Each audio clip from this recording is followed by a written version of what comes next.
All right, welcome. I just wanted to do a Bible study. I'm up early in the morning, and the house is quiet. I don't want to wake anyone up, but just had this on my mind. Obviously, most people know I prefer and use the King James Bible over any other English translation. This didn't just come by result of tradition or being raised this way. I did seek this out. This is something I studied for a long time. And this is just going to be a brief overview of my beliefs. So I came out with this packet like almost 8 years ago, and it says the differences within English Bible translations and why I believe and use the King James Version over all other English translations. As far as I'm concerned, it's the only Bible that I know that is inerrant, that I've taken by faith that is inerrant. It's inerrant. It is believable. It's trustworthy.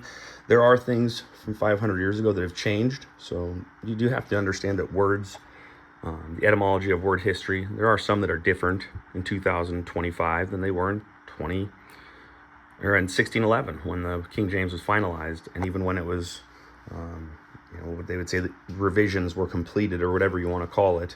They weren't really revisions; they were kind of additions.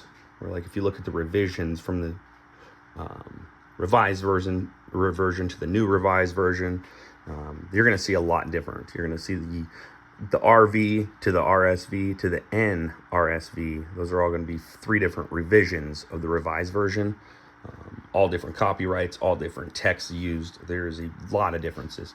When you get into the King James, you don't see that type of variation when you look at the different editions, if you're being honest. So this one here, I made all verses in blue are translation differences. All verses in black are manuscript differences. You'll realize in the Old Testament, the manuscripts aren't as, there's not as much variety. So you'll see a lot more blue. But your first verse in every Bible will either say heaven and earth or heavens and earth. And so you go into your own study on that.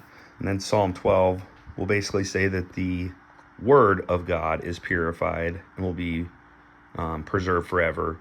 And the other one is, in most versions, is talking about the people being safe, not the words of the law being preserved. And so it's the words of God or the people of God that are protected.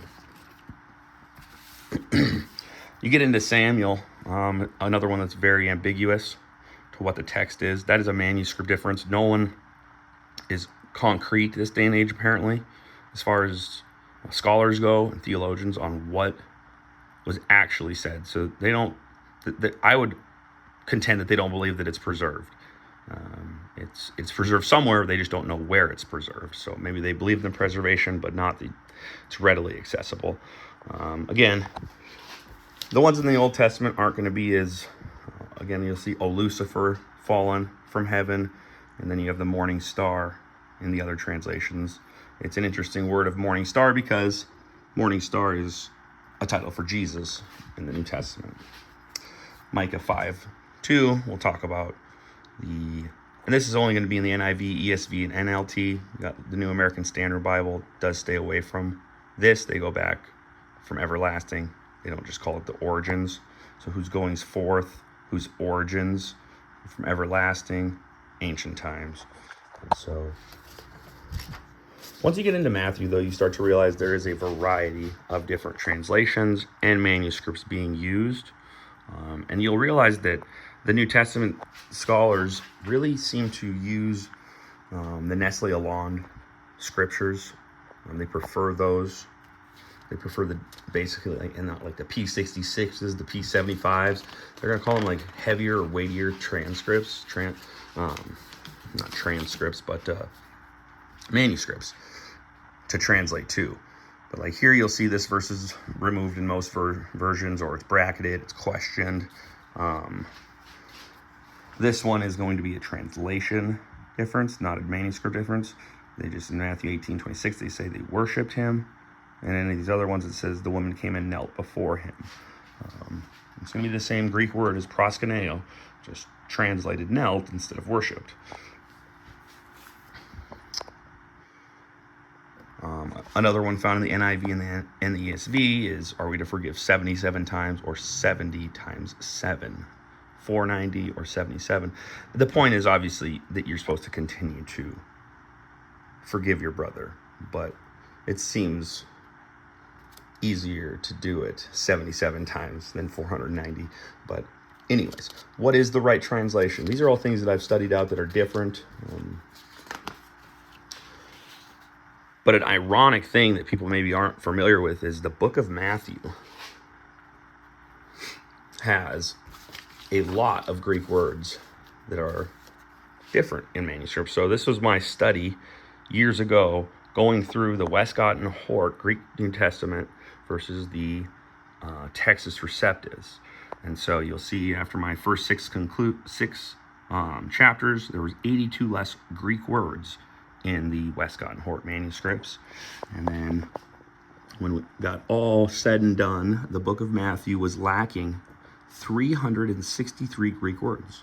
That's a lot of Greek words that are different in just one book.